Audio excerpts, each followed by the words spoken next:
Hello, everyone. It is March 4th, 7:01 p.m. EST. You're watching the Dovecote episode 18 with Jacqueline from the Unwise Girls podcast. Jacqueline, say hi, introduce yourself. Hi, I'm Jacqueline from the Unwise Girls podcast. Hi, I use she and her pronouns. My name is Jacqueline. You can see those things on my little nameplate. I am a podcaster. What do people usually say? They say what the things they do. Yeah, talk Um, about things you do. I podcast about the Rick Riordan's various little mythology books like Percy Jackson and such on the podcast and Wise Girls. I podcast about slasher movies and TV shows on the podcast Dead House Party. Um, I have a weekly stream on moonshot.move, moonshot.mov, where me and some friends play through the game 999. I'm a recent recent Pokemon Showdown Yeah, I was gonna. champion. Fuck yeah, I saw that. That rules. You won. I won. I didn't Winner. think I could win. The stats were against it, but Yeah. And yeah, I feel like I mostly invited you on because like you and I are people who have played a lot of TTRPGs together. Fucking Iran. It's up to your early files. You you and I did Pathways Unnatural, our Galactic 2E podcast that unfortunately yeah. still isn't all been released. Um, and we played Fellowship together. I've ran Sapphic World for you, and it was like just the Arc Animism basically, and I think the Yeah, Celestial baby Sapphic Flora, World. baby Sapphic World, um, and yeah, it's really fun having you on. Um, I'm yeah, glad to be here. It's interesting. I it's interesting thinking about like, oh, I'm on a TTRPG show. What's the TTRPG stuff I do? And I'm like, I guess it's almost all exclusively actual play stuff. yeah, Um, which is not what I envisioned when I was like because I love TTRPGs and I'm always like, well, I will be a prolific designer. But instead I've become an actual player, which I guess is fine too. yeah. Sometimes it's like that. You also did a Sleepaway, right? Or has that been released? I did do a sleepaway podcast. It was a segment on my on Wise Girls where me, my co-host Jane, and our good friend Marcy all played Sleepaway, and that was incredible. We set it at Camp Half Blood. I think we did it basically for episode 100. Um, yeah, that was a ton of fun. One of my favorite little things. I think it ended up really a really good example of if you wanna listen to just a sleepaway actual play. I think it was quite fun. Hell yeah. I should listen to that because I still haven't. What I should really do is listen to that and then be like, hey, I mean, if, listen, like, uh, uh, uh I would say mostly like post Dovecote episode. Like, I am like, me and trying to be normal about this. Like, you know, I think Jay would be amused by this. Is I suppose what I what I mean to say. I'm Um, always glad to amuse people. yeah. One of my favorite actually that is one of my favorite things. I also one of my other like publicly released I guess actual play things I've done is on the Riley Hopkins and their amazing friends podcast feed. Um Me and also my co-host Jane from Unwise Girls took it over for a week and released an actual play of I Have the High Ground. Oh Uh yeah. and that was very fun.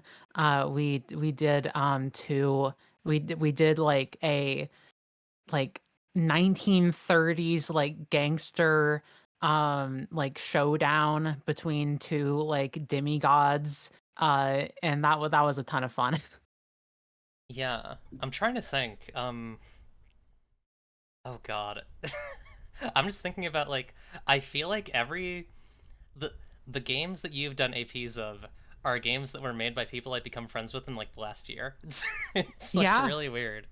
Um, Small spheres. it's a small world after all.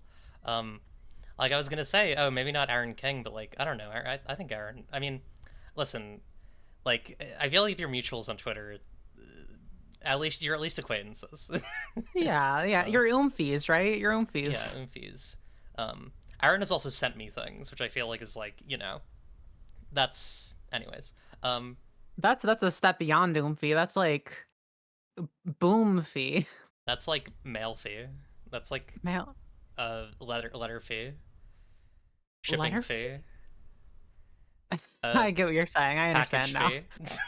Yeah, okay, yes, yeah, Yeah. I get I get the gist of it, I think. All of those, so many of those words, they are rich with like connotation. That's not what I'm. Anyways. Uh-huh, uh-huh. Um, yeah. So, bu- bu- bu- bu- bu. uh, sorry, my brain is like out of it today. Um, You're all I, good. I, so I guess I'll say we were supposed to have someone else this week. Not to. I said this pretty clearly on Twitter, so I feel like it's fine for me to say so. Not that Jacqueline would not have been a pick for this podcast at any point, because like I'm fucking listen.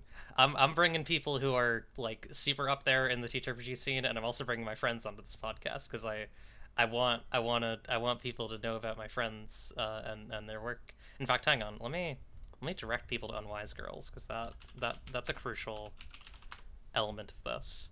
Um, Thank you, Here, thank you. I'll send your Twitter because that has like a variety of links, I imagine. Um, Yeah, I'm sure it does. I yeah. hope I think I'll check that later. I'm sure that we Here's have some links on hoping. there. Yeah. I'll send like I'll send the Moonshot Pods page. 'Cause Yeah, that's yeah. probably a better place to go. We Yeah, go to this all link. sorts of cool stuff on Moonshot, actual Yeah. like TTRPG wise. Yeah, fucking the interstitial stuff, which I still need to like. I need to get around to some of the new interstitial stuff because I fucking loved that game when I was younger, and didn't really. I I need to get interstitial 2. I've been disloyal, frankly. But we'll talk about that when we when we go to fucking the actual like news section. Shout out to Moonshot Pods. Let's go, Marn and Emma. Hell yeah. Hell Yeah, yeah. Martin and Emma, Martin and Emma, both on Interstitial Infinity, and both my co-hosts on Dead Teen House Party, along with Nessa. Hell yeah. Um, I'll ask kind of my normal like questions that I ask people when they come on the show. Um, I guess like I will ask this for the potential that that I receive a surprising answer. Are you working on any RPGs? Yeah, I am. Hell yeah. I have a. I have a. Most of them are very early, very early. But I have. Should I just like tell you about some of them that Yeah. I'm? Feel free to talk about them. Okay. Um, one of them is I like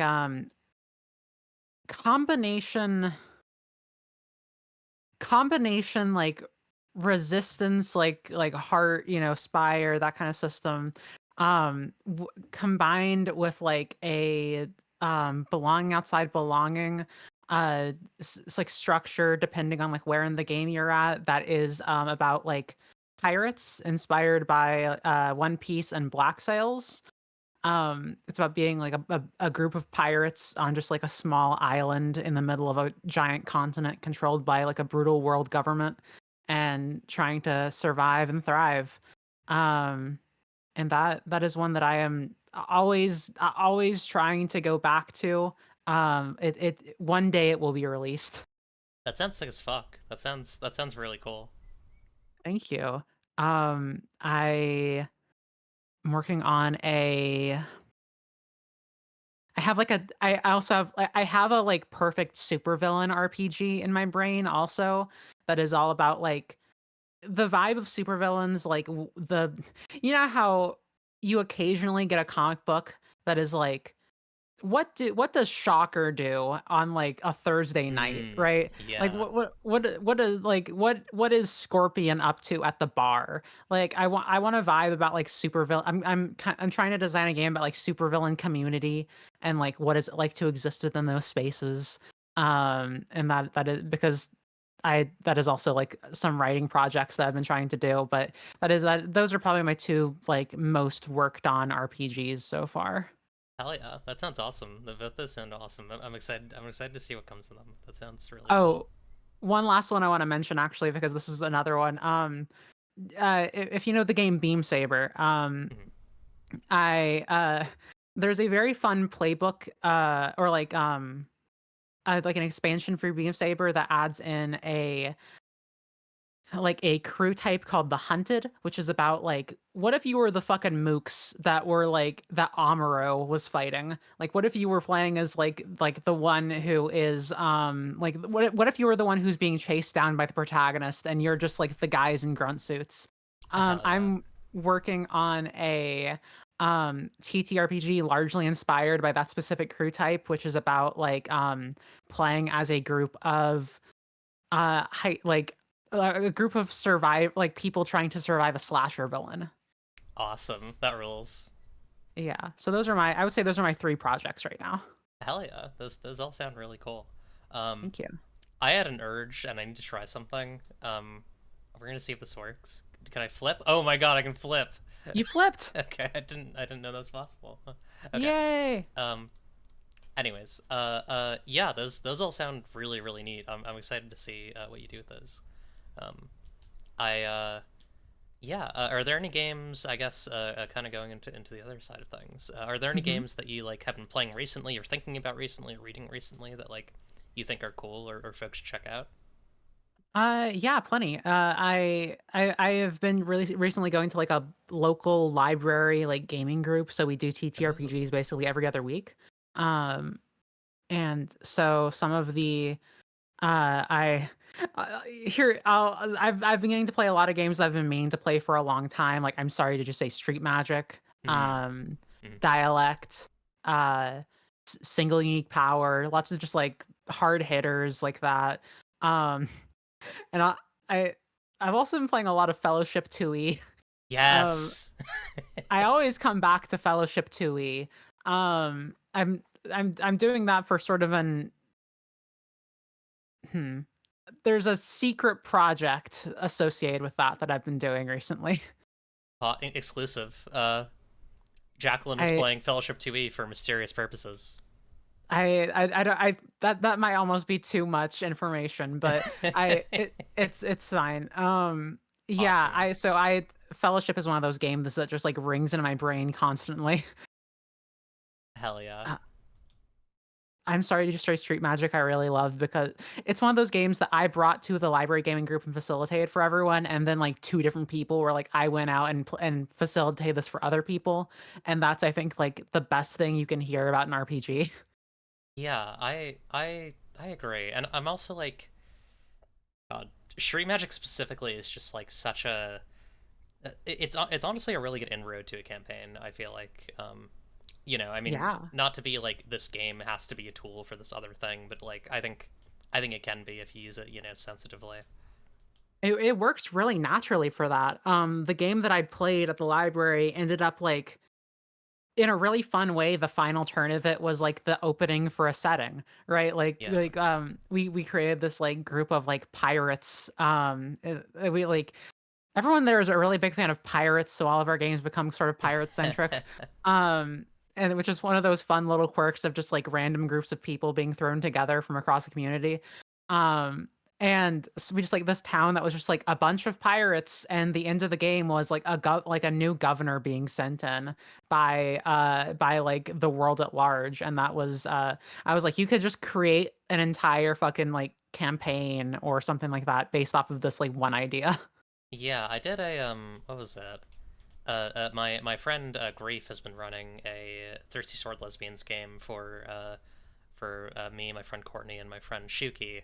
And the way that we set that up was a Street Magic game. We were doing like kind of like a film noir thing, and it was really fun. I love how Street Magic just kind of invites you to iterate on that stuff. It's really great.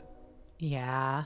Um, honestly, like if I were to do, so I've had this plan for a while, right? Where it's like I'm gonna do a much like longer, faster, it's up to you really season, and hmm I would really like to do like street magic into going rogue into Fellowship, um, but I also don't really have the time to do that because it's like it's so high concept.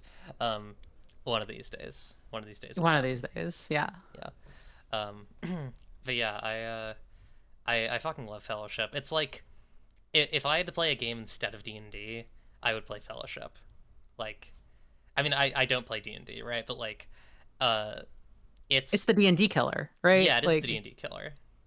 Um, it it does what you want with like creating these huge iconic characters who like have a sense of place in the world, have this whole like have this whole like oh hello. hey Leslie. Um uh it's so good to hear from you. Yeah. Um I and like fellowship just like it really does just it does the heroic journey so Mhm. perfectly. And it's got some freak shit in it. Like it's Yes. got a lot going on.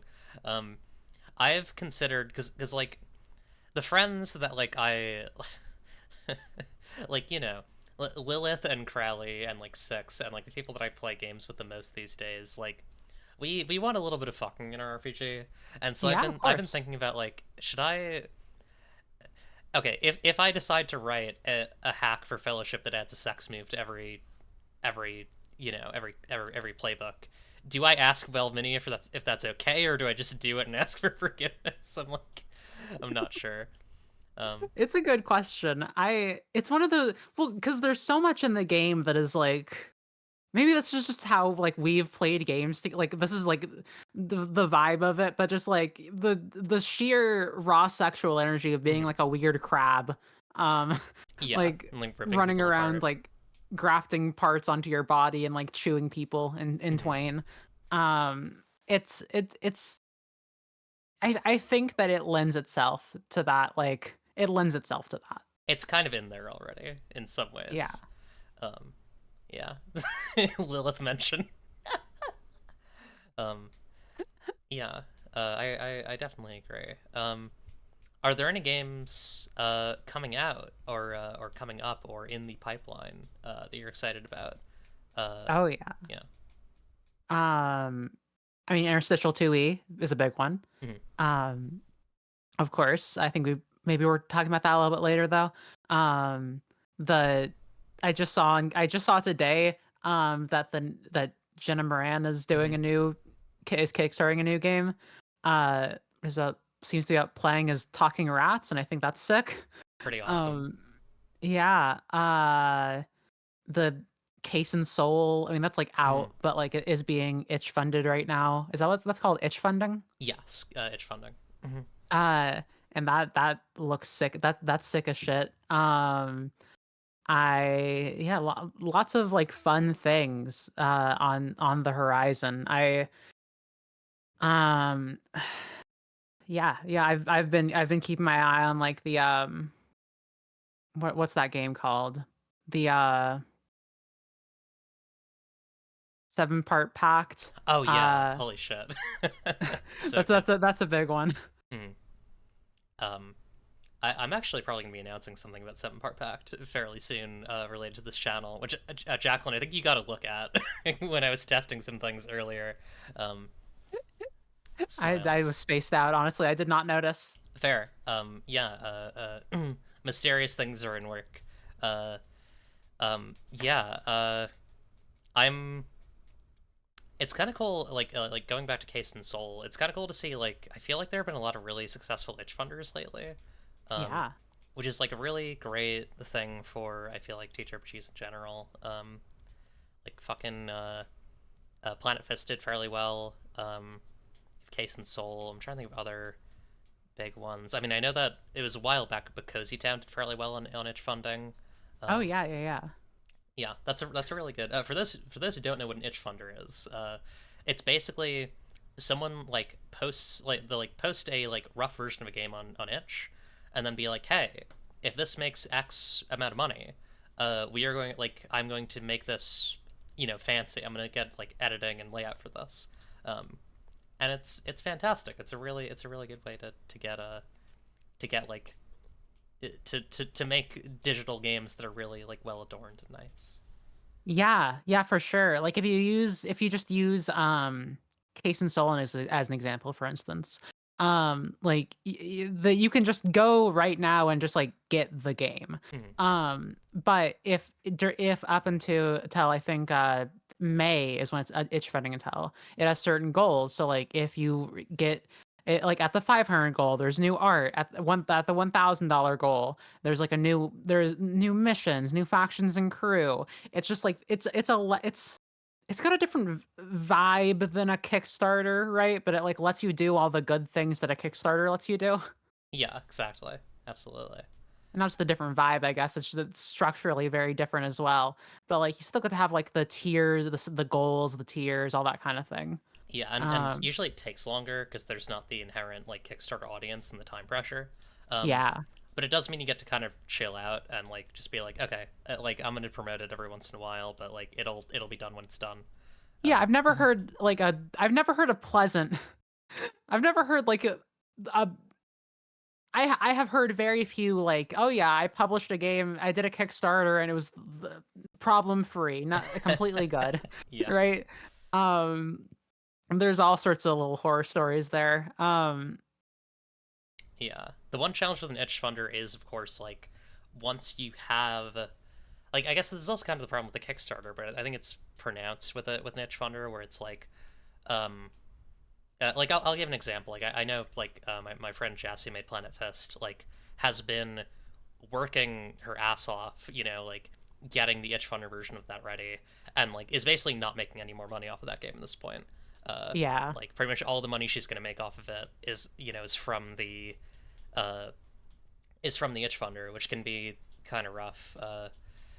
I mean, obviously you'll make more from purchases later on, but it kind of depends on you know, it's a the the economy's in shambles. Right. And when you're doing the big push, when you're doing the big crowdfunding thing, that's when you're gonna get like a lot of the eyes that you're gonna get. Um, Yeah, because like there's a limited amount of people buying TTRPGs. Um, something something Adventure Time. If Birth is the greatest thing that we can do, something something Oblivion, etc. etc. uh-huh, Yeah. uh-huh. Um. Oh, am I clicking my pen? Oh, I am. Sorry. Do y'all hear that? I I didn't notice, or maybe I did and I just incorporated it into like the soundscape. Oh my god. I need to stop clicking this pen. Hang on. This pen is going away. I'm throwing It's this into better the than my ether. squeaky chair. Yeah. Lilith says it's okay, but that's because she's clicker trained. Um, so I'm so sorry, Lilith. Okay. So, why did I say so? Um, yeah. Uh, Brain. Uh, we can do the news. Let's do news. News, Um, yay. let's fucking news it out. We have a couple things this week. Um, these are mostly like pretty nice, thankfully. Not too. Sometimes we get devious and villainous schemes of various creatures and characters, but this week it's pretty low key. Largely some low key stuff, yeah. Yeah, for once it's not like, um, you know, Rasmodius the Death King has arrived and sending his thousand flaming crows to kill us. Um, Right. There hasn't been an instance of like the blood wizard of hell has announced that like has announced a new partnership with like Wizards of the Coast. yeah. Anyways, with that in mind, speaking of flaming ravens, this one's coming from a relaxing field in Ireland. A beautiful field, a beautiful like cliffside. It's got the rain, but it's like not depressing. It's like it's relaxing. It's a relaxing place. Nice drizzle. Cordis, the news bird, is here.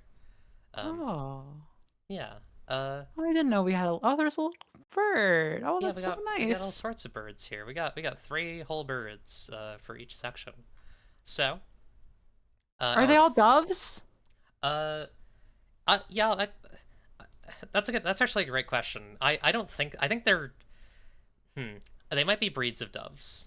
Because like Apocrypha. Hang on, I'll Apocrypha come out for a second.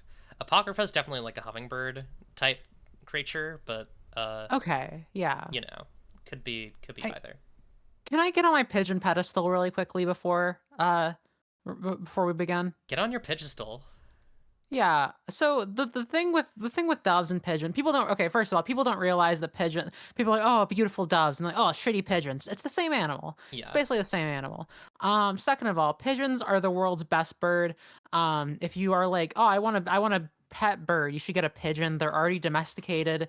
The ones that are in the wild are like they are just like they're not like wild animals. They're like domesticated animals that are no longer have like homes. You know what I mean? They don't have people taking care of them the same way they used to. The reason their like poop is so gross is because they don't have proper diets. In fact, pigeon poop used to be very highly prized, I think. And so, in conclusion, love your local pigeons. Maybe get one if you want to. If you're like, oh, I should get a parrot, don't do that. Get a pigeon. Anyway, yeah, I think I've summarized what you said here. Be kind to all creatures of this world, and you will become go to heaven. that's right. Yeah. um, and also, I don't know. Okay. So an interesting turn of events here. So actually, we actually had two Brazilian creators on the Portuguese-speaking creators on the stream 3 weeks ago. That being Okay. Nomi and Michelle, um, and they were talking about how like D&D is not very popular in Brazil, but this is still kind of fucked. Um, so all Wizards of the Coast products, this just says D&D. This is one that I grabbed. Um, are not going to be released in Portuguese, still released in English, French, German, Italian, Japanese, Spanish. And they have this statement. Um, Dungeons and Dragons is a global game that we strive to make as accessible as possible to a wide and varied audience.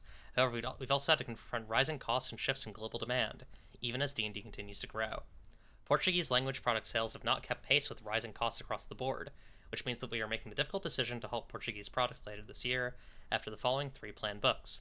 The fucking bullshit games.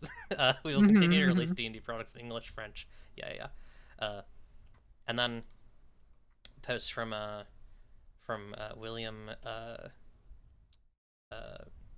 Casey Arashi, who posted like, "Hey, what the hell? No more D&D magic in Portuguese." Also mentioned that the Brazilian Supreme Court decided that magic cards are didactic material comparable to books, and since they help with the development of text, interpretation, and mathematical knowledge for kids, which is sad. Which fucking sucks. I didn't wind up seeing. Did this ever get made? I'm kind of curious about this. Hang on, I'm gonna do some sifting. But yeah, Okay. uh, shame, shame on them. Yeah, yeah, for sure. I will say I just haven't looked into this because I have not this is like a D&D is such an area It's that beneath misses you. me. Not beneath me, but maybe beneath me, and D&D is a Beneath you. large. But like I didn't I thought I assumed D&D would be in like 100 languages. Yeah, it is kind of wild. I I understand. It makes sense that it's like in like the six that everything gets translated into. Um, but it's fascinating to me because D&D is such like it's just like it belongs to everyone and not Wizards of the Coast, right? Sort of archetypally, uh, in a way that it just seems like you should be able to get D&D at the local grocery store Right. wherever you live in the world. Um, uh, yeah, it is a shame. Yeah. Although that it's interesting connecting that back to what you said. I didn't realize that D&D wasn't very popular. You know what I mean? Yeah. And that You is have a interesting heart to of think about. gold. Don't The let them the take it market from you. demands or whatever. That is. Ooh, a follow. Thank you. I Um. I think I thank you. I have to go back to that episode, but I remember there were a lot of other a lot of other games, including a lot of just like Brazilian games that were more popular uh, in You Brazil, have a heart which of is really gold. interesting. Don't let them take it Um, from you. I yeah, I find it. I've seen some really interesting conversations around this, both like, you know, hey, there are Brazilian designers making, games for Portuguese audiences, like Portuguese speaking audiences, but then also like, Brazilian designers being like, hey, uh, do you think that I can fucking afford to design for Brazilian people? Like, the US, like the exchange rate, right? Like that's how you make your money. Um, and it's so that will they drop online support for those languages too, or is it just physicals? That's a great question. I'm gonna assume that it's not. Hmm. What does it say here? Um, Portuguese Well, language product sales. I think it's just product. Although Yeah, it's not very clear. I would assume like I would assume that they're not gonna like delete what they already have is my Hmm. assumption, right? But yeah, that's an interesting question. Yeah, Some could be something to research. It's some it could to do some research on. because I am curious, like how, if they're like they're gonna have to make like a branch of the of like D&D Beyond, for example, because they won't have the like Fongleworth's amazing book of fantastic treasures book, you know, on there, which I think is really interesting. Right, Gives right. yeah, Beyond an Arena, yeah, true. Uh, and yeah, this isn't even All right. considering Magic, which is like a whole other thing that's like popular globally. Yeah, yeah. That I didn't even I forget that that's the same thing sometimes. Hmm. That magic that this is both Wizards of the Coast. Um, that similarly, first of all, the idea of magic cards as like a teaching tool is actually quite compelling to me. Just Hmm. like that, yeah, that is like it's something that you like read and interpret and draw. It makes a lot of sense.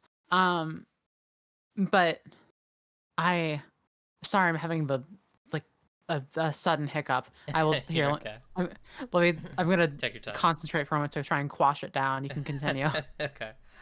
So yeah, I think it's really interesting. I think there's a lot of angles to look at this from, both from like people who want to play D&D and Magic in Brazil and Portugal, people who don't want to play Magic in D&D in Brazil and Portugal, um, people from Brazil and Portugal who make TTRPGs for an English audience, people from Brazil and Portugal who make you know make games for a Portuguese audience.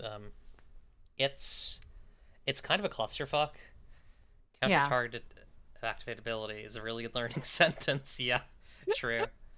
Um, Yeah, because I'm sure there are some people who are like, in the same way that this happens anywhere, I'm sure that there are some people who are like, well, good, less D&D, more room for like outside of D&D, right? yeah, Um, but at the same time, the receding of D&D does sort of does still mark something when it comes to like what does the like what does yeah, yeah, yeah. yeah, and it's sad that like these folks aren't being catered to. Um, Yeah. it's a shame that like fucking it's like okay, so D&D is a product for like Americans and like Uh-huh. a couple other places, and people in the UK and uh, yeah, and these books were already so fucking expensive in Portuguese, is my understanding. Like, you know, hundreds and hundreds of of their currency. Like, it would take days and days and like hours and hours to actually afford them, um, and then you're gonna get rid of them. Like, um, Yeah. Yeah. That makes a lot of sense. I mean, it's one of those the global market never I mean, Marx, etc. mhm. But it's one of those things where it's like, yeah, I see how this happened. I see how you're like, Yeah, but it's all a big sort of like, all right. we have the prod like the costs of shipping and translating and all the various things that go into this, and just the general like extra production cost of like we're making more books. Does it outweigh like how many people are buying them? And also people aren't buying them because they can't afford them because it's expensive in the first place. Right. Um, yeah, it's a hellish little thing. Lilith says it's kind of weird to stop that. I can't imagine the translation cost to be that high. I would actually disagree. I feel like the one thing that I do actually understand in this is like translation costs are insane Interesting. for TTRPGs, and like the process is really difficult too because you have to. It's not just about like translation isn't about like one person being like I am the translator and I will translate this properly. Um, because everyone was born somewhere, right? Um, and like you know, you can learn another language, but like there are a lot of things that are like uh, regional or like better understood by folks who know and edit a language natively.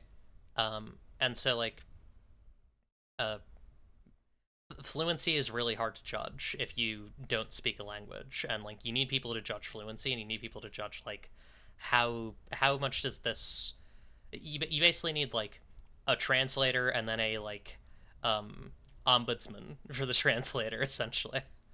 um Yeah, I mean, this is where the comparison to like game rule books as like technical manuals, you could say, mhm. like there is there are it goes from like there simultaneously like how do you make all of this mean the same thing, not gain or lose any like connotation, like how do you like because it's that like that's the same sort of problem there where it's like you are if you want to translate this you need to translate it to an output to a specific like you know what I mean.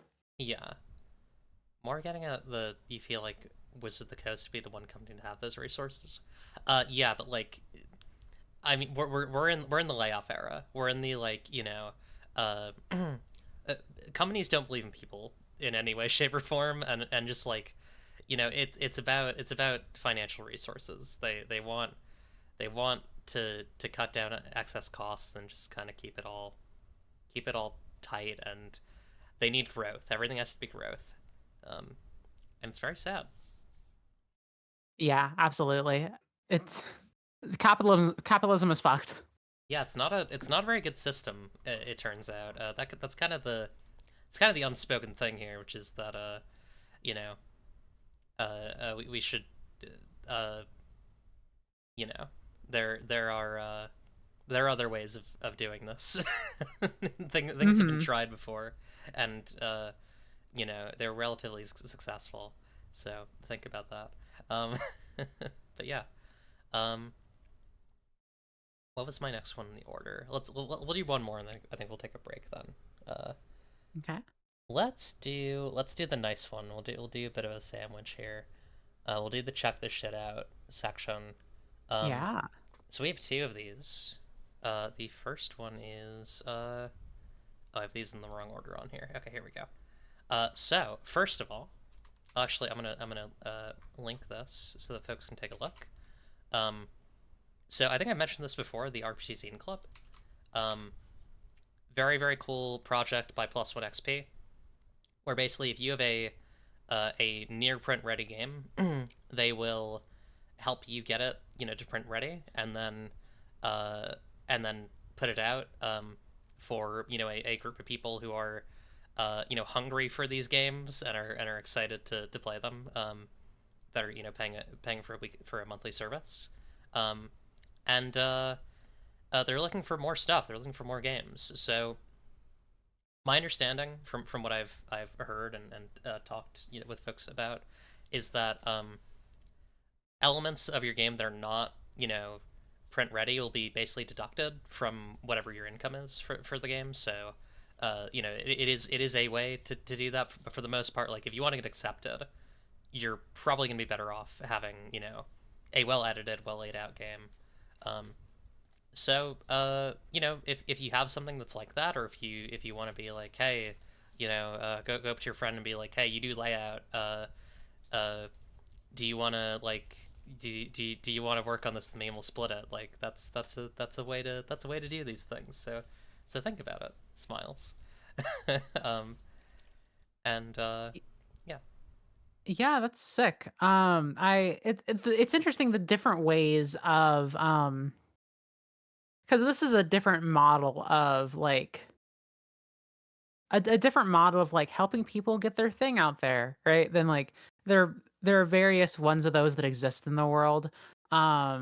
Like you can compare this to something like you know there are all sorts of like zines, right? Um, like there's like I'm trying to think of one. There's like Mixed Success magazine is like a relatively recent like TTRPG magazine that is like all right, we're like you can submit your RPGs and we're like based around a theme and you know put them out there in the scene and whereas you know, something like this which is like more focused on like the publishing aspect of it or like the they're not you know what I mean like getting it to the sort of like print stage it's interesting to compare those things. Yeah. Is that Armando? I didn't know Armando was involved with Plus One. That's awesome. Uh, Oh but yeah, it is really neat. Like I hmm, like I've seen so many different things. I know like me and my friends have been talking about like doing a co-op potentially for not even potentially. Me and my friends are doing a co-op, yeah. which is like a complete other way of making things. And yeah, like I'm probably gonna be doing Sapphic World as like a crowdfunder, but a lot of it is gonna be uh, trades. Like there's a Hmm. lot of ways to make a game, and I recommend folks like people should fucking look into it. If you have like a thing that's like, I have all this text and I don't know what to do with it. Look around. There's a lot of different ways that you can get a game made. Um, yeah. You're gonna have a friend who knows how to do layout or like who Mhm. knows how to do some editing or like somebody who knows somebody like if you're in like the TTRPG space then then that's probably gonna happen um and it's easier to do that than you think. Um, like usually, usually you'll need either money or something to exchange. But I guess money is something to exchange, but like some sort of like active labor to exchange. Mhm. But it's something you can do. You can just Yeah. be like, hey, buddy, you do things. I can do things for you. It's a good work trades are good, uh, or just paying people is also very good. You know, making sure that like you're clear about like what the expectations are is obviously important. Like, what am I doing for you? What are you doing for me? But Hmm. um, Hmm. you you can put out that fucking fantasy heartbreaker that you have. I promise, and you should do it. Um, Absolutely. Yeah. Always encouraging this. yeah. Speaking of games that are not fantasy heartbreakers, um, Interstitial Second Edition by Riley Hopkins and others. Let's Um, fucking go. fucking one of the first indie games, indie TTRPGs that I played. Uh, Really? yeah, Interstitial One was one of the first. I played it with Melody Burst, Marcy Mousewife, and uh, it was Mars, I think. It was not the. I'm gonna have a different Mars on another day, but was is it Mars? Oh God, I don't remember the name of this person.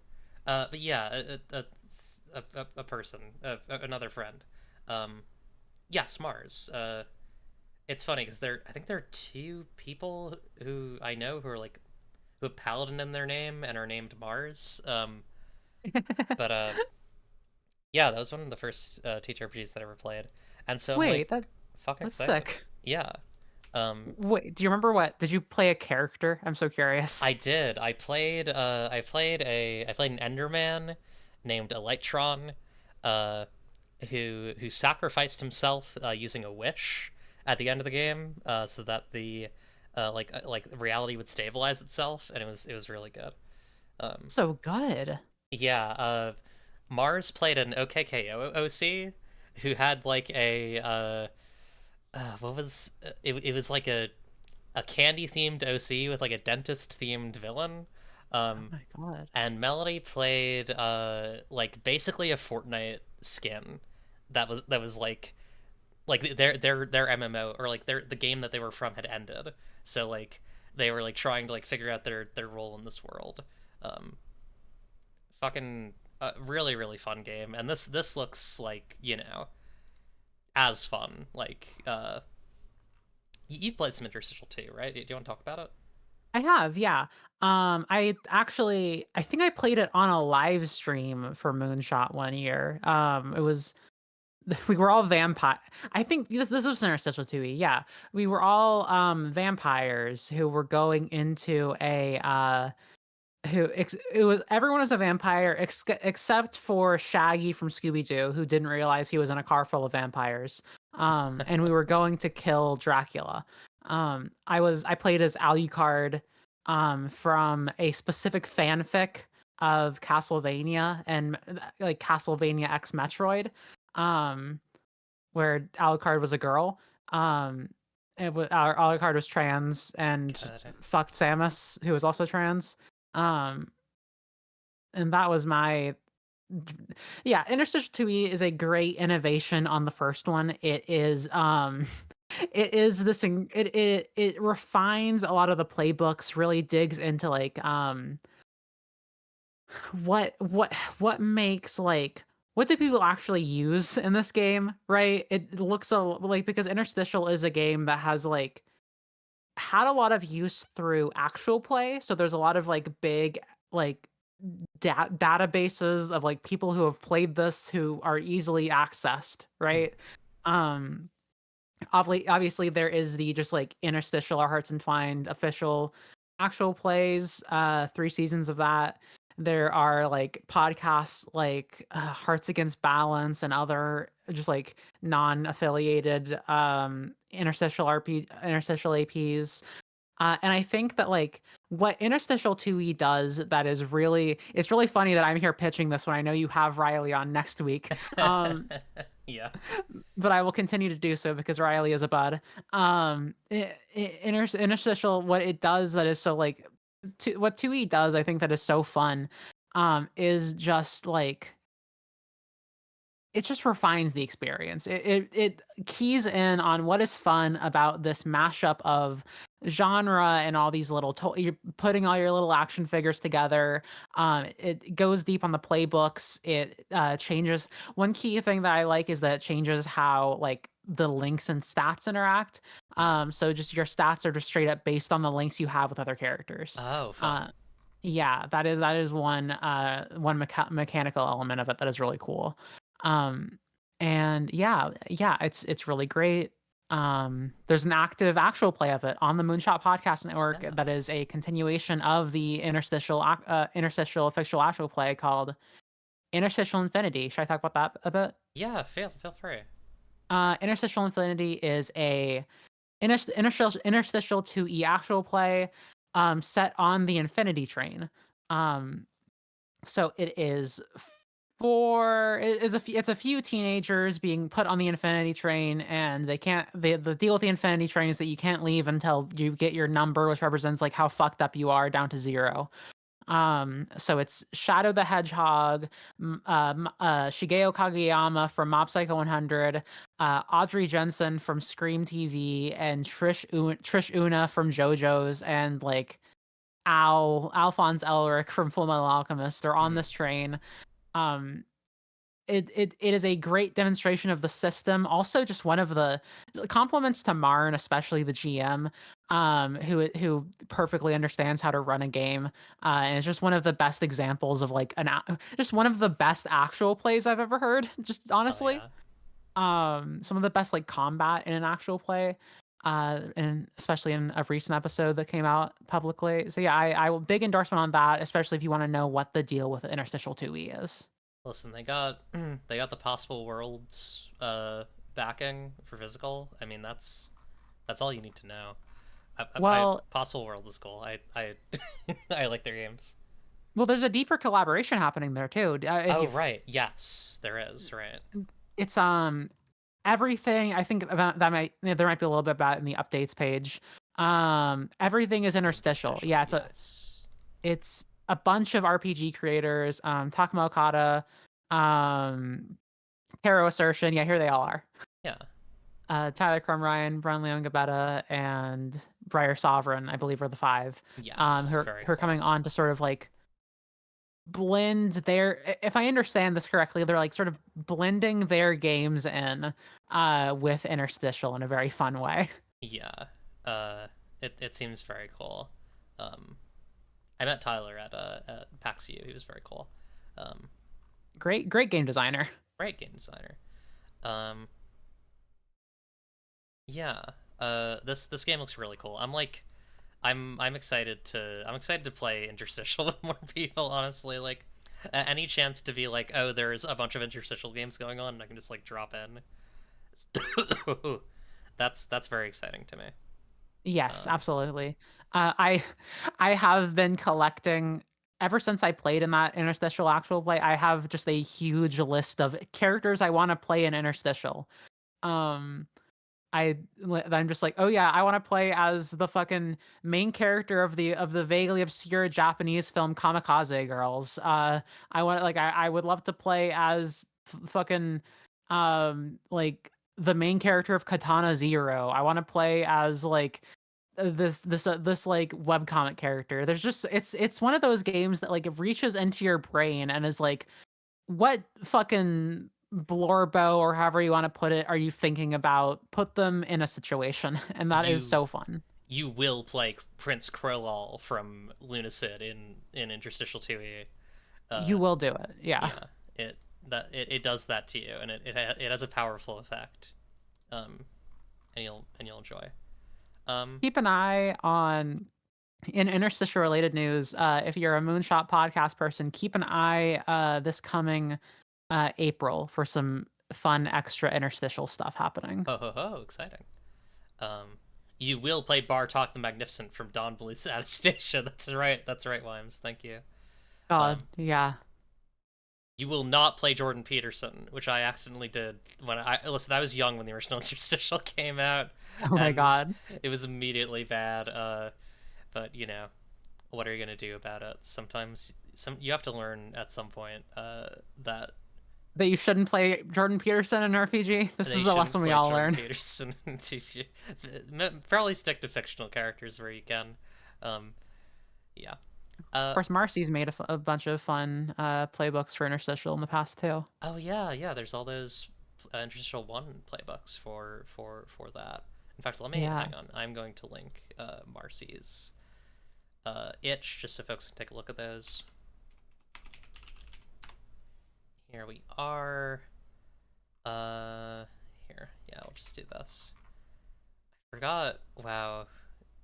Marcy really made some wonderful games. Yeah, absolutely. Marcia, did I pick a day for Marcy? Marcy and I have talked about her coming on the show, which I think will be fun. Um, I would I would like and subscribe if Marcy was on the show. I would like, smile, and subscribe. All right, All those things. yeah. Let's take 5, and we'll be back in back at like 8 EST. Um, Cool. turn of the hour. All right. See y'all in a bit. Bye. Wait, wrong one. Oh, Mike. There.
Hello, everyone.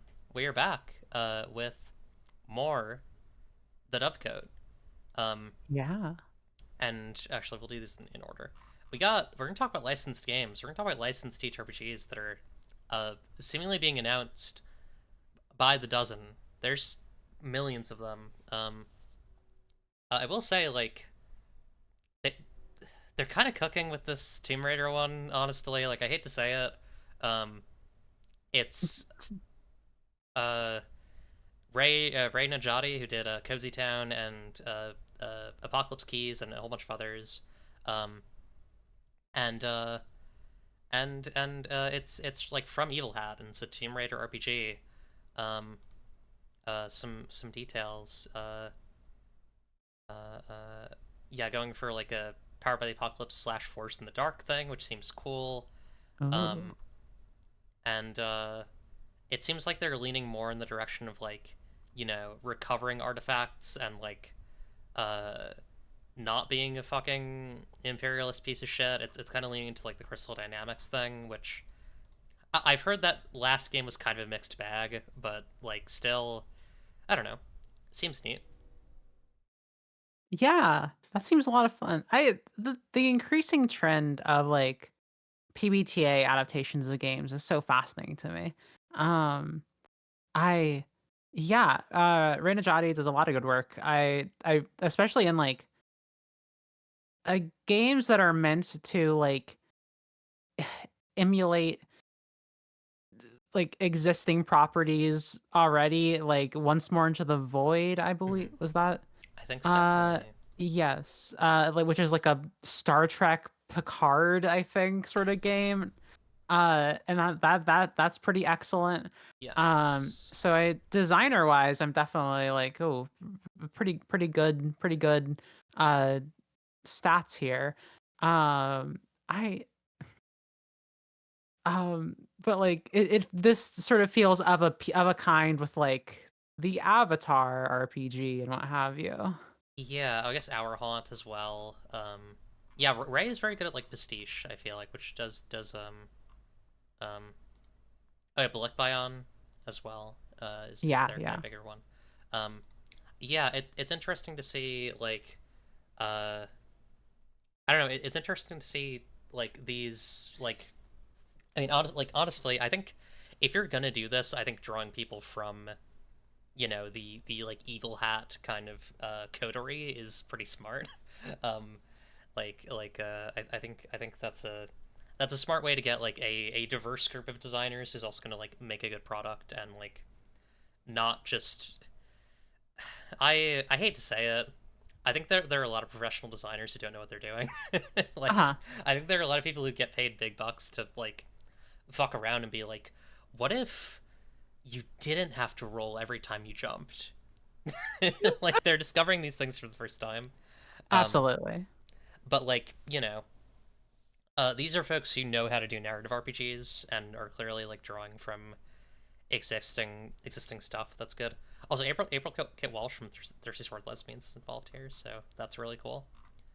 Um, love to see trans women thriving and getting Yes, paid. absolutely. um, I like the art. Um, there is kind of I inherently always going to be the awkward thing of like you're not playing as Lara Croft. You're playing as like Lara Croft asks, but Lara Croft exists in this world because it's the Tomb Raider setting. right. And that's that's the same thing that happened, like not to go back to it, but like the Avatar, the Last Airbender RPG is like you should play this in the setting and Aang is there and there is an avatar, but you're not the avatar. Yeah. Um it it's I'm actually kind of surprised by the like these sort of like official official TTRPGs all going that seeming to go that route so often of just like you're playing in the setting. I feel like it's almost something I kind of miss from like a younger trashier time of RPGs that were like just being put out with some bullshit system where they didn't care if you like if you played with the setting or like Mhm. anything like that. You know, they were just like, oh, here's Here's some stats for the picking a random for like the Heroes RPG or whatever. Go nuts. Yeah, I would almost always rather have it be like, like, I I love an iconic NPC. Like, I think it's a really fun thing to do. Um, or it's like, oh shit, you're playing Pathfinder and fucking Sela the Paladin's there. Like, Wrath of the Righteous does this. But I I would kind of always prefer like, I think there's a really good case for like maybe the most fun Star Wars campaign you could do is just it's the same setting, but like Luke Skywalker died in childbirth, or like Luke and Leia died in childbirth, right? Like the the most fun Star Wars setting that you could do is, hey, do you want to do Star Wars? Like maybe not the exact events of that, but like do you want to do you want to personally defeat Darth Vader? Um, but I think that sometimes when it's like this is a pre-made setting, it can make you feel a little small because it's like, oh, all right, this other stuff is going on, and I'm not fighting Darth Vader. I'm fighting Inquisitor Sklumbus, and he's here. Yeah, right. The sort of galactic approach, right? Where you're like you sort of twisting around and changing the details. It's like you can tell your own Star Wars story. Um I I think I lean pretty similarly toward your thinking where I think it's like it's fun to do an AU, right? Mm-hmm. You take what you want from the setting, and like the things that you enjoy about a game. Like, okay, I feel bad for this. I don't know what there is to enjoy about Tomb Raider. This doesn't appeal to me in any Yeah, way. no, I people think Lara Croft is cool. That's all I know. Um, I to be honest, that's like actually I will say that is my big thing about like who cares about Tomb Raider? Like it's like beyond the character, I guess. Is there like a Tomb Raider fan community of like invested in like the setting and like like the ideas of it? I don't This think is a so. genuine question, I So guess. like I have no idea. the Crystal Dynamics games, which are like the reboot, are over, and the like, man, I can't remember an iconic villain from those. I remember there were like knights in the second game that were kind of cool. They had like blue flaming armor, but I think I might be like Oh. imprinting a Dragon's Dogma monster onto them. Uh, that might not be how they looked.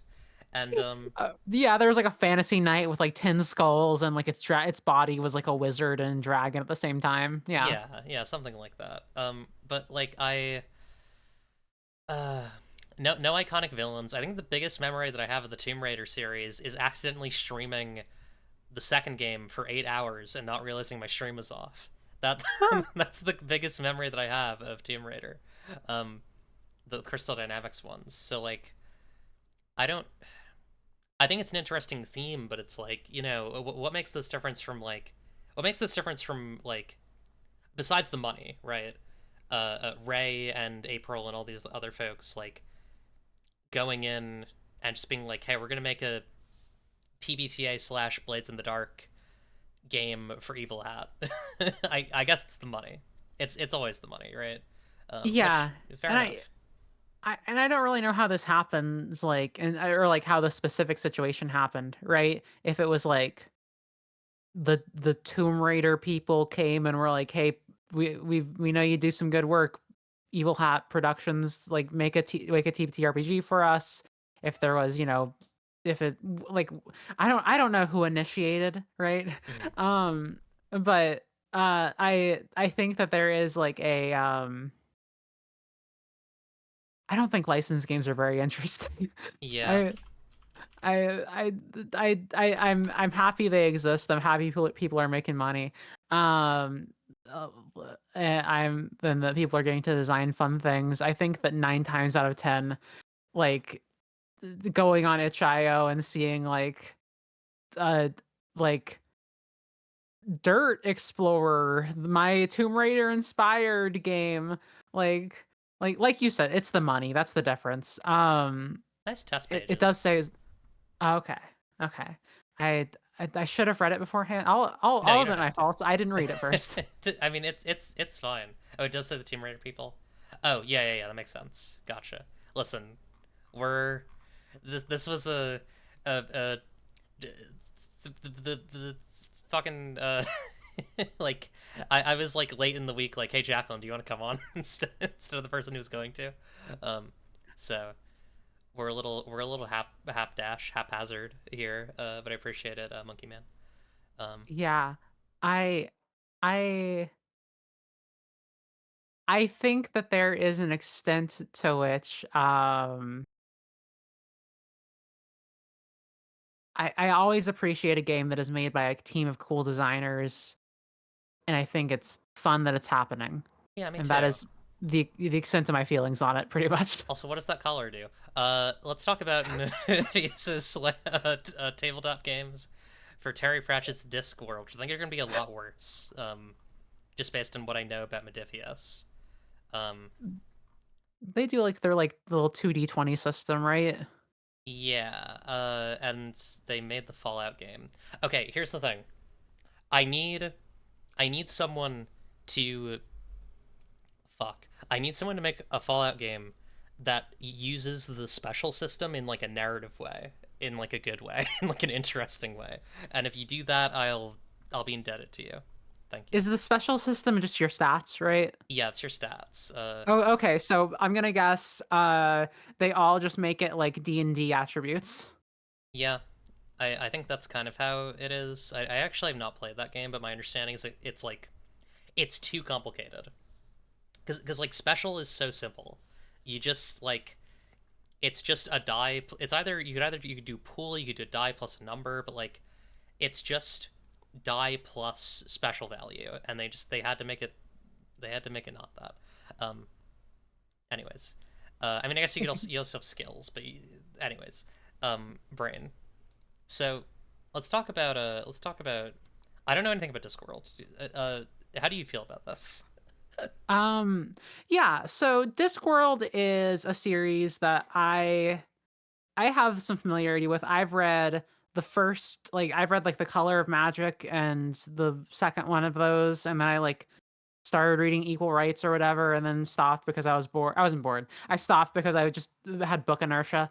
Mhm. Um, and so I read the ones that everyone's like. I read and enjoyed the ones that everyone was like, don't don't don't read those, and they're not enjoyable. And so I was like, okay. I think this world is an awesome little world and a cool little setting. I this is I think um, I don't know. It is a TTRPGable setting.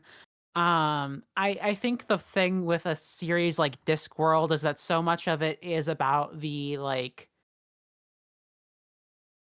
bit, right? Um, like they're it's like they're doing a pastiche. Every book is like a little bit of that. Yeah, Um, I I from what I understand, and I think that like I wonder what that looks like in RPG form beyond like I don't know. Can you my question for this adaptation is like, can you get at the spirit of Discworld and go beyond just like, here's the setting, here are a couple of locations, here is like our stat block for death and our stat block for like Sergeant Vimes or whatever. Like I want to know what this like looks like. You know what I mean? yeah, that absolutely makes sense. Also, how does I don't know how does a 2D20 system work? I don't understand. I let me look this up. How does this work? Okay, I'm here we gonna go. invent a 2D20 system, and then you can tell me if I've got the one. A 2D20 system. The GM rolls a D20, and you roll a D20. You roll 2D20. It's a contest between the 2D20s you roll, um, and then that's how it works. That's my guess. Yeah, so you're trying to roll equal to or under a target number on each of your d20 die, and uh, you score a success for each d20 that you roll equal or under to. It's lasers and feelings, but they took away the lasers. They make it more complicated. Whatever. This sucks ass. Why would you make a game like that? You have such smaller dice. Like I might just be this much. I'm a grump about this sort of thing, but like I I don't understand why. Why does it have to be like? Why does it have to be like that? I don't get it. Um. I yeah, I've actually I've recently started a Pathfinder game, Hmm. which is one of the most surprising developments in my life recently, is that I've joined a Pathfinder game. I have like a Curse of Strahd Pathfinder 2e. Hmm. Sounds And fun. I it's making me and through talking to the other people in this game, talking to the GM, I'm beginning to understand like the appeal of the numbers and the sweeness and all that stuff. But I Tui. Um, Chewy. but I it's not something that ever feels like good design to me. Hmm. Yeah, I feel that. That's yeah. I've also run some Pathfinder too, and I found a similar thing where it's like I don't know. My main thing is I just don't like misses. I find them really like just what are we doing? Like someone just did a turn and nothing is gonna happen. What the fuck is going on here? Yeah, I maybe mean, I'm just too like apocalypse world pilled or whatever, but like shouldn't something happen because you missed? yeah, uh, it's unfortunate, and I think off with their heads, I say, and I don't know Oh, whose, but it's gonna happen. Sorry. yeah, yeah, sorry. Um, I don't know. Maybe it'll be really cool. Maybe this will be like the best TTRPG ever made. It could be I, awesome, actually. It would be so awesome. It would be so cool. you know, and I do think Modifius could. Here's what I'll say. I'm sure they'll make a perfectly serviceable TTRPG, Yeah, no, that's real. and I'm sure that it will satisfy plenty of Discworld fans. Yeah, that's I mean that's if it at least does that, then that's good. But you know, yeah, I don't have much faith as a Fallout person. I everything that I've seen about the Fallout game has made me not interested in it. So like that's my 2 cents on that. And yeah, that's I think that's enough news. Let's talk. We got some answers to questions, some questions to answer. Um, Ooh, Apocrypha, the male bird arrives again. yay! It was there for a moment, but okay. So let me give this a read because we have a couple of questions this week. Ooh, Let's see, what do we got? Feel free to ask more. You can send them to darlingdemoneclipse@gmail.com. We'll answer them. Also, feel free to ask questions um, in the Twitch chat, and we will answer those as well. So, starting with a question from Burner Account. um, Fake email for dovecote questions at gmail.com. So, the question is I have a couple of players at my table who, for the past few months, have consistently no-showed at the last minute, and I'm kind of starting to think. And actually, I'm going to send this to you first because it's a bit of a longer one, uh, and then I will reread it because I kind of fumbled the phonics on it. Um, I have a couple of players at my table who, for the past few months, have consistently no-showed at the last minute, and I'm kind of starting to think that they're specifically avoiding playing my game because I'm a player with them in a separate group, and they never skip out on those. What's a good way to like kind of approach them about this in a way that doesn't seem too like accusatory? Um, that's a good question. Uh, this is the question. This is sort of the question of RPGs, right?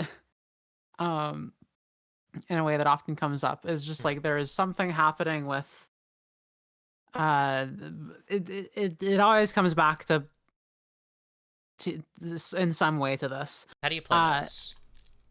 yeah. I it's always good to talk to people, Mhm. right? Um what's your gut feeling on this, Eclipse? I would recommend like um hmm. I think there's a way to breach it. Actually, let me hang on. I'm gonna read a thing. I'm not gonna say who sent this, but I'm gonna read a thing that someone sent for a game that I was in that I thought was a very respectful way to ask about this very thing. Um, uh, this is from a person in a game that I was in. Hey gang, looking forward to the game later this week. I did want to flit something though. Having a lot of fun with this group. Y'all are fantastic. Uh, uh, Actually, sorry, this didn't. I thought this went into like people aren't showing up, but it didn't. Never mind. Okay, but like that's a good starting point. Be like, hey, I loved playing. I'm loving playing this game with you all. That's a really good like point to start at, and then say like, is there anything that I can do to, you know, uh, is there something like I think just asking. I think trying to ask questions in a way that is not accusatory, which is hard, right? Um, but just like being open to whatever response they have, and I think you will find that people are, um, if they know that they have been missing this game, they are not going to be uh harsh about it. And don't be like uh I've seen you haven't been missing the other game because that's gonna tick them off probably. But if you're just like, hey, I it's been a couple weeks and I know that like y'all have not been available. Um, could we switch the date? Is there something in the game that's not going well? Because you're not gonna be accusing them of anything that they're not doing. They are missing your game, right? Um, but it's a question of how you go about it and like what feelings you decide to reveal about that really makes or breaks it. Yeah, and I think like the question specifies only up to like some players on my table. So part of it depends on like, are you friends with them? You know, like are these like your friends? Do you only interact with them in like these two RPGs? You can sort of like modulate based on that. But yeah, I think Clips, you're on the money here. I would also suggest you can always, if you're concerned about sounding like accusatory, you can always just open it up to everyone, just be Mhm. like, hey, how are people feeling about the game? Like, is there anything we want to that like do you want to keep going? Like, is there any sort of like like we haven't been able to do games like do as many lately? Is there any sort of like problems that we could fix for the future, or anything that's just like maybe we should step back for a bit or take a break? It's always fine to just open it up to the larger group, I think. Yeah, I definitely agree. I think yeah, just trying not to be too direct, being understanding, being patient with folks. Yeah, I mean, Broadly, and there are yeah, situations where you can be direct, just like you can just be, if this is like your best friend of 20 years, or like, if this is like a good friend, you can be like, hey, is everything okay? Like but I think based on the question, it sounds like like are not like the world's bestest friends with these people. Um, but maybe you are. Yeah, it's hard to tell. And so I will say like it is a matter of how comfortable how comfortable do you feel talking to them? How comfortable, like, and if you want to, then the broadening it out is a good safety net, I think. yeah, and I would also say like I hmm, it's tricky. Like I think just like uh being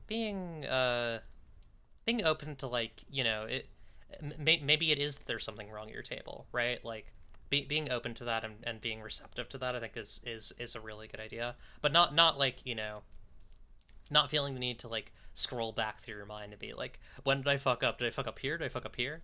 um just being open to what they have to say about it I think is a really good way to go about that. Yeah, because the truth is, in any social group, the smallest thing can, and especially in a TTRPG, maybe, it's impossible to say what happened. Maybe, 20 sessions ago, they just like, the rhythm of a conversation was off. You know what I mean? Like maybe they just like lost the momentum and they're like, I think I'm done. But have been, and that also good point in chat. Sometimes times just don't work for people, and it is just a Yeah, coincidence. exactly, very true. Hell yeah. Next is from Venera Program. um Every time I see roleplay heavy games like Interstitial, it always seems fun, but really intimidating for those who are less experienced with roleplay, including myself. Do you have any advice or system recommendations that assist people getting used to portraying another character, or do you just deal with being awkward until it sucks? Or sorry, until it sticks. There's a weird deep end feeling I get sometimes when it comes to more involved roleplay, but it's hard to tell if that's just a mind barrier to step over. Many thanks, Venera. I have some thoughts on this. I will also post the full text. Cool. I think a good thing to do in this situation, if you're like, I don't have a lot of experience role playing, I want to see, is that there are a lot of different ways role playing happens. Hmm. Especially in TTRPGs. You like it is there's the biggest one obviously is like I have a player character who I am going to speak as. But then you go out from there. There is I have a player character who I am going to narrate the actions of and sort of generally say like, there's different modes between like I'm gonna go into this tavern and I say, "Halt, a villain," that kind of thing. Versus like, yeah, I think that Modifius the Powerful like walks into the tavern and like tells someone to stop. And I think like finding which of those you're more comfortable with can be really helpful. But then also it can be good to broaden it out. Like if you try GMing a game, there's a good chance you're going to be playing a bunch of different characters, and you're gonna like it's like it is one of those deep end things. Um, but in sort of a broad way, instead of immersing like, oh, I have to immerse myself in this character and know what they're gonna say and think. I don't know what the fuck that is. It lets you just be like, all right, I guess I need to know for this scene, what is this character's motivation? And like what are these like couple NPCs like that can be good. And then thirdly, a different style again is there are games where people like pick up different characters throughout the course of the game. GM-less games often do this. Ones where like characters are less like your character and more just like here are the characters on the field. And I think that being able to pop between those ones is like very is it can be very helpful. And like Firebrands, good one for that. Firebrands is a big one. Um, the Final Girl is one RPG where everyone has like a pool of characters and you just like choose which character from the pool you play in different scenes. Um, there are a bunch of different ways role playing can happen. And very good point in chat also that when there is more structure uh to the social RP, then that can be helpful as well. Hmm. Yeah, I definitely agree. I also think like, um, hmm, I think even just like playing like a very simple character, like a character who is like you even, like can be a good way to start out role playing because then you can be like, my character doesn't know much about these people. I don't know much about these people. What sort of questions would I ask these characters I'm encountering? Um, or just going for like, you know, this is my character and like they do this and this and this, and then not being like, you don't have to be like, I am Scruncho, the great wizard of old, and I am coming into this tavern to find the sword of Merdicles. You can just be like, yeah, my wizard's name is Scruncho. He's coming into the tavern to find the sword of Merdicles. Um, and like that's okay. You don't always have to be super like in voice and character. Um, that is I think a maybe even a harmful trope in like a lot of fiction, um, that I think gives people false impressions about what they should and shouldn't and have to do for RPGs. Yeah. I will say I struggle with this sometimes as well. Like I struggle specifically feeling like I end up as a session goes on, I end up starting to feel sort of unmoored from where my character is. Like and sort of like losing it a little bit. So the thing that I do that ends up being helpful for me, and I think everyone this might be helpful for everyone, or it could be you need to find your own thing. But what I do is I usually just have a notepad or something in front of me the entire session, which is like my basic character info. Um, and like maybe just like a quote my character would say, or like a sentence, this is like the type, like maybe you're playing a warrior, so you write down just like this is like this is gonna be easy for me to solve. Like, you know, just some shit a warrior would say, and then you can just like say that later if it comes up in a situation. Um, or you can have a simple sentence like my character um Graham doesn't like my if you're playing a character named Graham, you could write just like Graham hates a liar, and you can Mhm. just like remember that throughout the game. It's nice to just have a thing in front of you that you can refer back to. That's really smart. I think that's a very, very good idea. I might start doing that. That's really helpful. Um, hell yeah. Very good. Thank you for the question, Monera. That's a very good one. Yeah, thank Um, you. we actually don't have any more questions. I'm noticing. Uh, does anyone want to send any more questions? I mean, we'll fucking shoot the shit for a little while. I should also eat at some point, so maybe we'll end like closer to like 45, so I can do that. That Um, sounds good. but yeah, folks, have any questions? Feel free to drop them in the chat or in my email. Hmm. Um, how? Tell me about a favorite dice system. Hell yeah, let's talk about that. Hmm. I like the 2 die 6 plus mod. I also really like Blades in the Dark's system. I think that's really good. The like D6 pool type thing. Um, I love a pool. Yeah. yeah, I love swimming in the pool. Uh, hmm. The I'm a dreidel. big yeah, yeah, Yeah. definitely. I'm a big fan of games.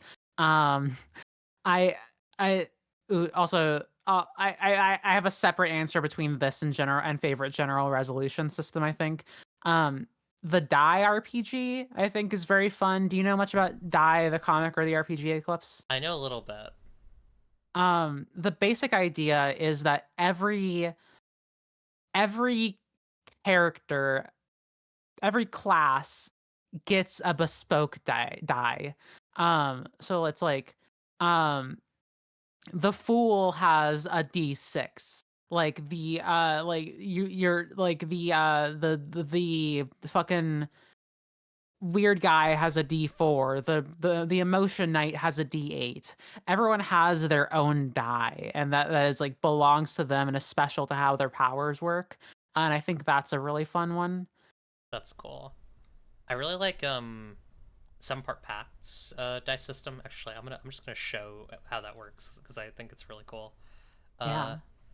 where is this? Here we go. Okay, I have it open. Okay, so some part pacts die system. Actually, I'll use my sorcerer for a mysterious purpose. Uh, an unknown sorcerer. So if you look here, this is a kind of vague representation of it. But so like personal, these are all d6s, and so like my sorcerer has air, like two air. Um, so like I'm trying to cast an air spell, and then like I roll. You know, I don't have an extra die, so I roll, and then I have Mars, Jupiter, and Jupiter, and like whatever the spell I cast will have like a list of like if you have 2 Jupiter, this happens. If you have 1 Mars, this happens. And then I also have a special for being sorcerer, which lets me choose one of the die consulted and decide which symbol it landed on. So I can change this to any symbol that's available to me. And then, uh, like this is D6, this is D8, which lets you get some weirder stuff like Mercury, D10, D12, and they all just kind of increase the weirdness of the things that you can get. Man, I'm rolling Jupiters. Like, why am I rolling so many Jupiters? What the fuck is happening? Are these set? Why am I rolling Jupiters? Gotta roll Jupiter. Yeah. I think this might be broken. I think it's a little bit broken, yeah. I think this may in fact be busted.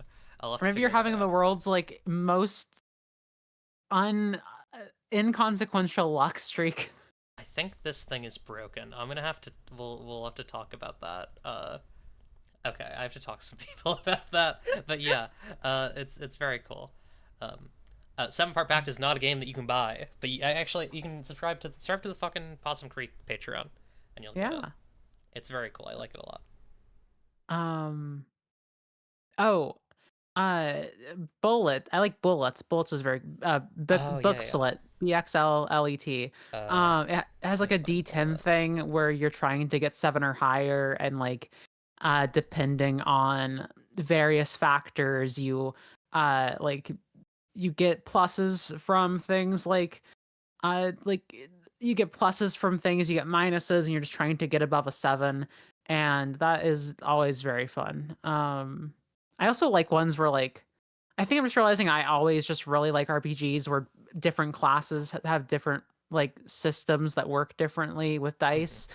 There's the, what are they called? Slayers, where, like, everyone had, like, all the different, like, the warrior or like, there's like a gunslinger, and so, like, you, like, load your dice in as, like, bullets in a fun way. That's awesome. Um, yeah, there's lots of cool things out there. Love that. Yeah, so all basically, except for like some. I don't like the D20. I think the D20 can. I think it's time for the D20 to rest. I think it's bedtime for the D20. Yeah. Oh, I'm double checking my PDFs here. I really like, let me see here. BOB tokens belong inside belong token based games. Good. Smiles. Oh, yeah. I like when you have just, like, a deck of cards, and you're just drawing from a deck of cards. Oh yeah, yeah. I think that's always fun. Um, I am a big fan of I'm a big fan of Jeff Stormer's one of Jeff Stormer's, like, most underrated games, but, like, one of my favorite RPGs out there is Dominoes, Hmm. which is about playing as, like, Bronze Age superheroes. Um and this is only kind of tangential. It has, like, a pretty, like, if you roll a 10 and up, like, it's good. If you roll a, like, at a 4 to 6, it's a cost. If you roll a 1, things go really badly. And it sort of divides it, but as you go on, it adds your dice, like, you put the dice, um, onto a doomsday clock, and when the doomsday Oh. clock is full, uh, like, if you rolled a 10, you place a 1d12 on the doomsday clock. If you roll a 1, you place a 1d4 on the doomsday clock. Uh. At the end of the game, when the doomsday clock is full, you roll all of them to see how the final, like, big event is resolved, and if you did more good stuff, you have higher die, and so it's better. But if you like, fucked up a lot, then it's probably going to go pretty badly for you, and so it's a very cool it's a very cool system in that way. Huh. Martial arts RPG that uses dicey dungeons dice isn't interesting. Video games. I really like Hand of Fate 2's dice or like resolution systems where it's like you have I believe it's a mix of like pool 3d6 and then you like reroll like you can reroll one or more depending on like how like what stuff you have. And then there's like a card shuffle and then there's a like swinging like precision game. Um the last one you couldn't do in tabletop. The first two I think would be really fun for tabletop. There's Hey, always someone should make a Hand of Fate game. yeah. Obviously, shouts to Disco Elysium. Mhm. That there's cool stuff there with, like, it's. I actually don't know what the system is like in depth, but I that's just like a very, it's a very RPG style of resolution. Yeah. Like, failing forward and such in that game. Um, I've heard good things about Citizen Sleeper, I think, and not having, like, a sort of dice system that is kind of cool. Um, yeah. Baldur's Gate 3? No. Smile. Gotta shout out Baldur's Gate 3. God, no. No, no, no, no, no. Get the D20 out of here. I don't want it in my house. I don't want it around me. I want it It'd burned and turned into D6s. be really funny if they released, like, Baldur's Gate 4 and it was just like a PBTA system. That'd be Choose awesome. your playbook. I do actually think it'd be really funny. You know, the one thing that would make me respect Wizards of the Coast is like if 6e was 2d6 plus mod. Um, I think by the time we get to I think, yeah, I don't know if it would make me respect them, but I think it would be funny. yeah. Well, I mean, to be fair, like fourth edition was played with a d20, fifth edition is played with two d20s, and sixth edition will be played with sticks and stones. That is what they say. I think I made a similar Um joke in like the last stream. It's good. People, different audiences cycle in and out. It's good to Mm, sort of refresh the hue. It's like, comedians go to different venues, tell the same jokes. It's right. important. Yeah. Um, so yeah, that's resolution mechanics. Does anyone have any other questions? We got like maybe 4 more minutes here before I gotta Yeah. go devour some sesame chicken and rice. That sounds so fucking good. If Yeah. nobody has questions, can I talk about some of the RPG stuff that is on Moonshot? Yes, Uh, you should. yeah, so I've talked a lot here about Interstitial Infinity. That's on the Riley Hopkins and Their Amazing Mhm. Friends feed. Riley Hopkins and Their Amazing Friends is an actual play podcast that steals. It does all sorts of amazing stuff. They really had Dragon Ball Uber, which is an incredible it's an incredible, like, what if we did a sequel to Dragon Ball Super, focused on Oob from the end of Dragon Ball Z? All kinds of like amazing fun playing with the toys of corporations because they don't know how to do it and they're fucking Mhm. cowards.